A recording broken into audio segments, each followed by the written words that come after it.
sumur peninggalan Sultan Syariansah, karena beliau dulu menempatkan sumur ini hanya di dalam istana.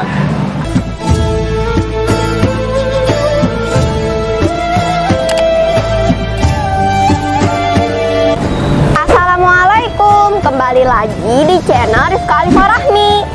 Hari ini aku ada di komplek makam Sultan Syariansah. Jadi hari ini aku mau ziarah ke makam Sultan Syariansah. Yang kedua, aku mau memberitahu ke kalian semua, selain Sultan Syariansah, siapa saja ya yang dimakamkan di komplek pemakaman ini. Dulunya komplek makam Sultan Syariansah ini adalah istana, tempat Sultan Syariansah semasa hidupnya memimpin kerajaan Banjar. Ikuti terus ya videoku dan dukung channelku dengan cara komen video ini, tekan tombol like, subscribe, dan tekan tombol notifikasi loncengnya. Yuk ikuti aku.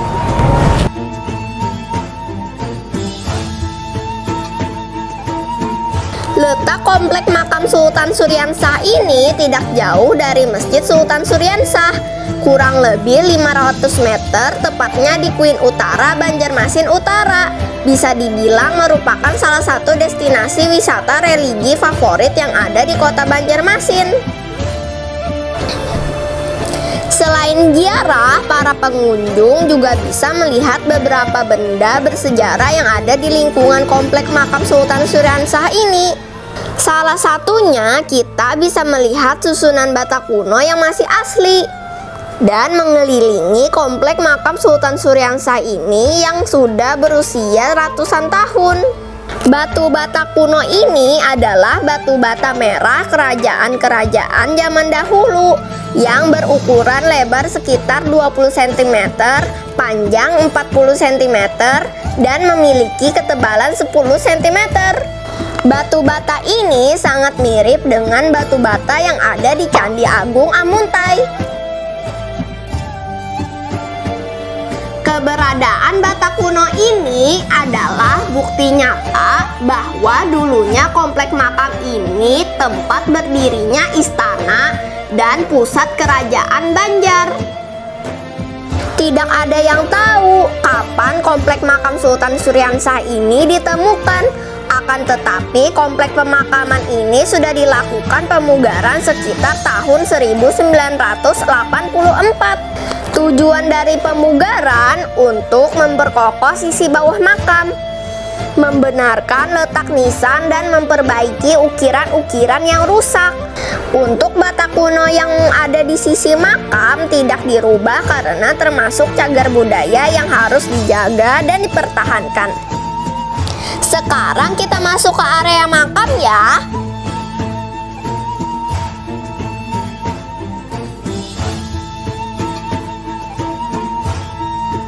Komplek makam ini terbagi menjadi dua bagian tanggul.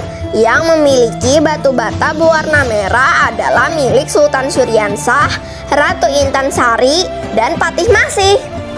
Jadi dua bagian tanggul masing-masing berukuran 17 x 17 meter.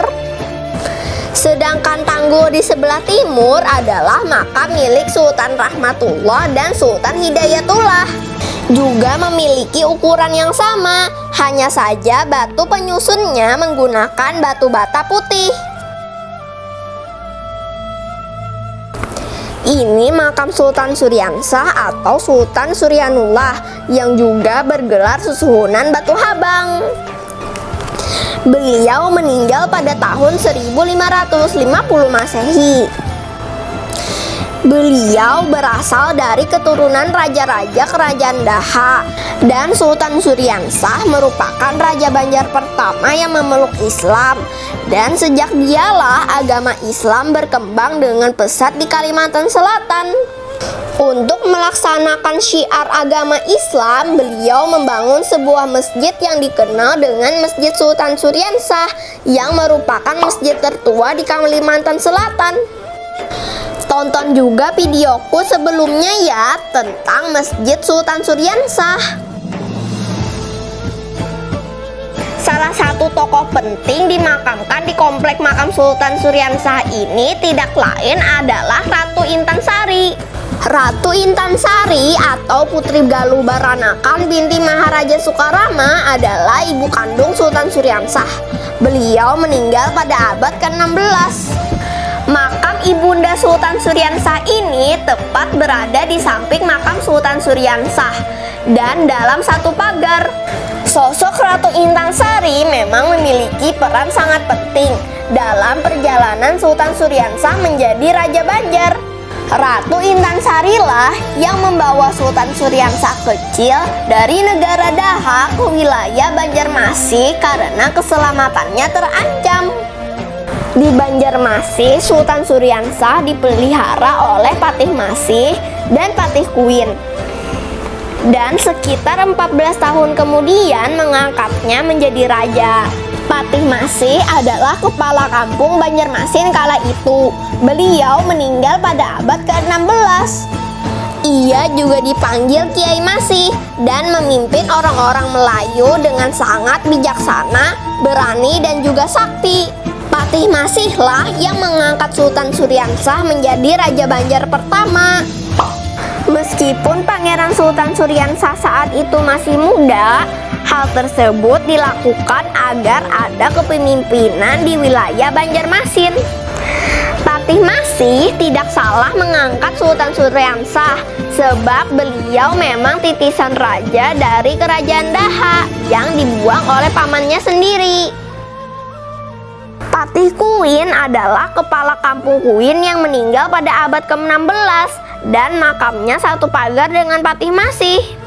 Beliaulah yang menemukan Raden Samudra kecil dan memeliharanya sebagai anak angkat. Khotib Dayan adalah seorang tokoh ulama besar dari Kerajaan Demak.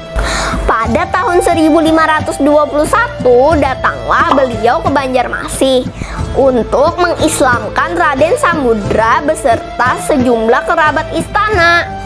Khotib Dayan merupakan keturunan Sunan Gunung Jati dari Cirebon, Jawa Barat.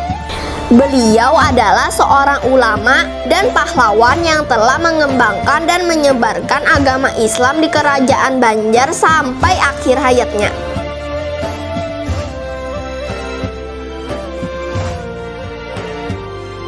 Mangkubumi Arya Teranggana, beliau adalah orang yang menyelamatkan Pangeran Samudra saat masih anak-anak. Saat itu Pangeran Samudra atau Pangeran Suryansah dimusuhi oleh pamannya sendiri, yaitu Pangeran Tumenggung. Beliau setia mengikuti jejak Pangeran Samudra sampai berdirinya Kerajaan Banjar. Beliau diangkat menjadi Mangkubumi Kerajaan Banjar.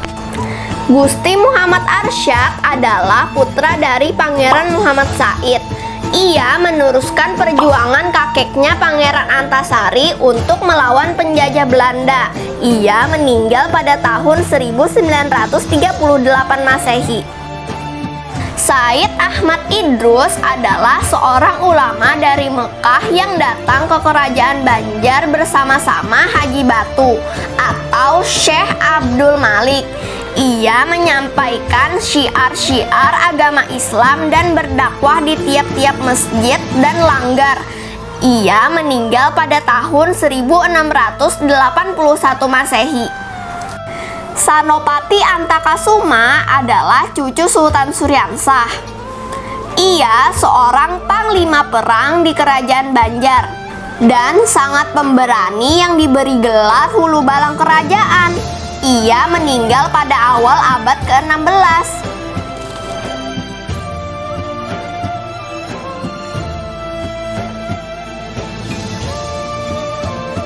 Syekh Abdul Malik atau Haji Batu merupakan seorang ulama besar di Kerajaan Banjar pada masa pemerintahan Sultan Rahmatullah. Ia meninggal pada tahun 1640. Wansa'ana berasal dari keturunan Kerajaan Brunei Darussalam. Ia menikah dengan Datu Buna, cucu Kiai Martasura yang menjabat sebagai menteri di Kerajaan Banjar. Semasa hidupnya Wan Sa'ana senang mengaji Al-Quran dan mengajarkan tentang keislaman seperti ilmu tauhid dan sebagainya. Ia meninggal pada tahun 1825 Masehi. Nah, ini makam Raja Banjar kedua, Sultan Rahmatullah, putra Sultan Suryansah, yang bergelar Susuhunan Batu Putih. Masa pemerintahannya tahun 1550 sampai 1570. Di sebelahnya adalah makam Sultan Hidayatullah, Raja Banjar ketiga. Beliau putra dari Sultan Rahmatullah, cucu Sultan Suryansah. Ia bergelar Susuhunan Batu Irang. Masa pemerintahannya tahun 1570 sampai 1595. Ia senang memperdalam syiar agama Islam. Pembangunan masjid dan langgar telah banyak didirikan dan berkembang pesat hingga ke pelosok perkampungan.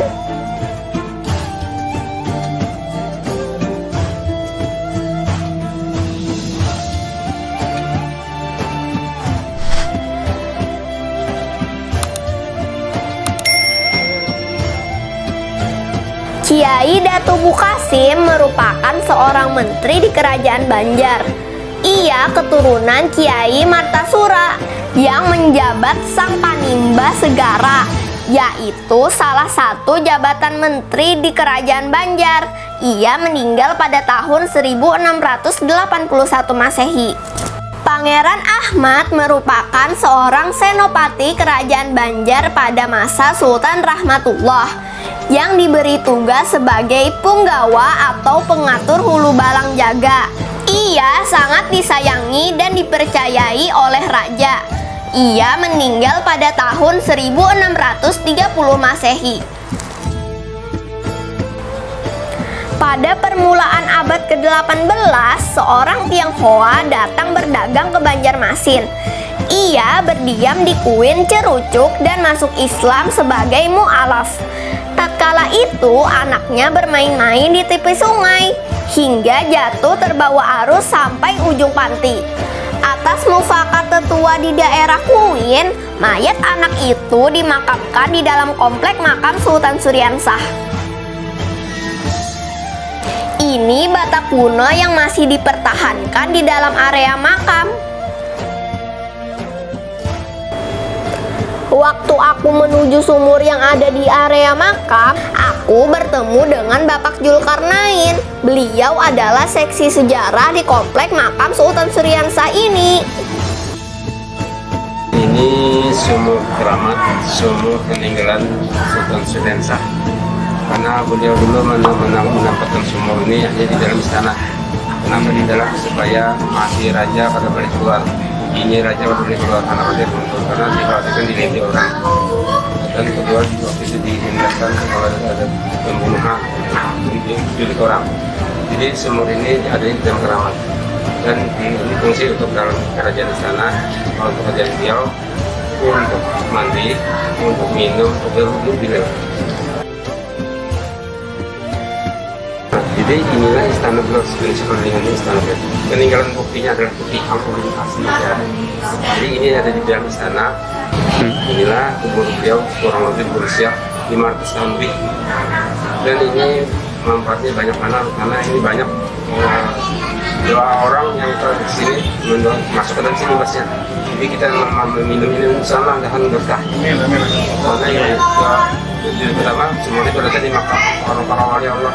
Karena Sultan Nusantara dan itulah wali Allah yang sudah kenal orang. Kalau ada pernah masin, sumur ini kalau ada pernah kering, walaupun setahun di Sungai Kuin itu masih banyak masin, sini kita bisa masin. Sampai api itu masin tetap negara masinnya. Jadi ini semuanya beneran berkah. Walaupun kemarau panjang, 2 tahun 5 tahun kita bisa kering. Ada terus, itu ada keanehan yang biasa. Karena mengandung kelebihan. Jadi berkat karena ada wali Sarip Dayan, Sultan Suryansah, anak dia, dan para syekh-syekh ini juga ulama yang besar setelah itu ya. Saya juga tuh saya sekaligus sebagai situs sejarah. Nah ini sampai sekarang tetap dilestarikan, dijaga garuda asli. Dalamnya kurang lebih sekitar 3 meter, 2 meter setengah. Tapi itu secara jahir. Tapi secara gaib tembus ke sungai besar, tembus ke sungai besar. Bahkan ada yang bilang, ada yang kebatinan, bahkan tembus sampai kamu. Karena ini ada hubungannya dengan Montai. Itulah sedikit tentang sumur Suriansa yang dimiliki beliau. Tapi peninggalan yang nyata, peninggalan nyata lah, pertama sumur peninggalan beliau. Kedua peninggalan. Ketiga, pusaka beliau, masih ada pusaka beliau ada. Dan yang keempat peninggalan Masjid Sultan Suriansa peninggalan beliau. Untuk Bapak Zulkarnain, terima kasih ya, kita jadi tahu tentang sumur keramat ini. Sekarang kita menuju ke museum ya, yang berada di sebelah kanan pintu masuk komplek makam. Pas kita masuk, di sekeliling dinding terpajang foto dan lukisan. Ini adalah lukisan wajah asli Sultan Suriansah. Dan di sampingnya adalah lukisan Khotib Dayan dan juga Tuan Mufti Syekh Abdurrahman Siddiq Al-Bukhayan.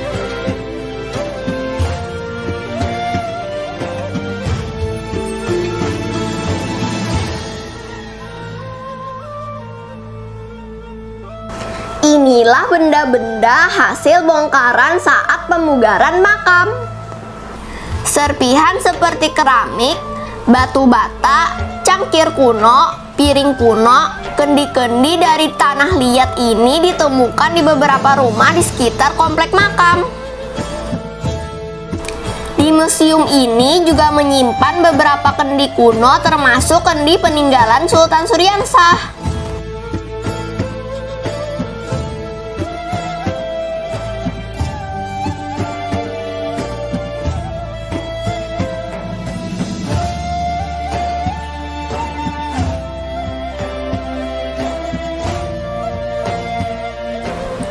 Di sini ada peninggalan berupa parang nabur banjar, keris, kain tatamba, dan juga ajimat. Ini adalah benda-benda pusaka peninggalan Kesultanan Banjar. Benda-benda pusaka yang ada di museum ini adalah benda yang kelihatan secara kasat mata. Menurut Bapak Zulkarnain, sebetulnya banyak sekali benda-benda pusaka berharga lainnya yang tidak dapat dilihat dengan kasat mata. Jadi, hanya bisa dilihat secara gaib dengan ilmu kebatinan. Sebagian benda pusaka yang ada di komplek makam ini dipercaya berada di alam sebelah atau alam gaib. Semoga tempat situs bersejarah seperti ini tetap terjaga ya.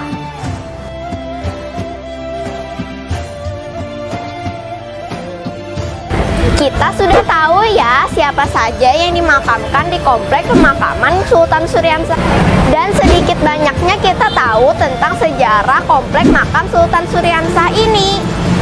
Sekian dulu ya video aku hari ini. Semoga video ini bermanfaat ya untuk kita semua.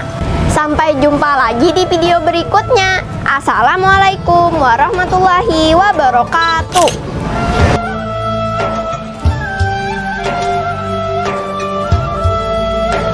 Video aku sampai di sini dulu ya teman-teman. Terima kasih sudah menonton video aku. Lihat video aku yang lainnya ya. Jangan lupa subscribe video aku, bunyikan tanda loncengnya, like video aku dan share ke teman-teman kalian. Dadah.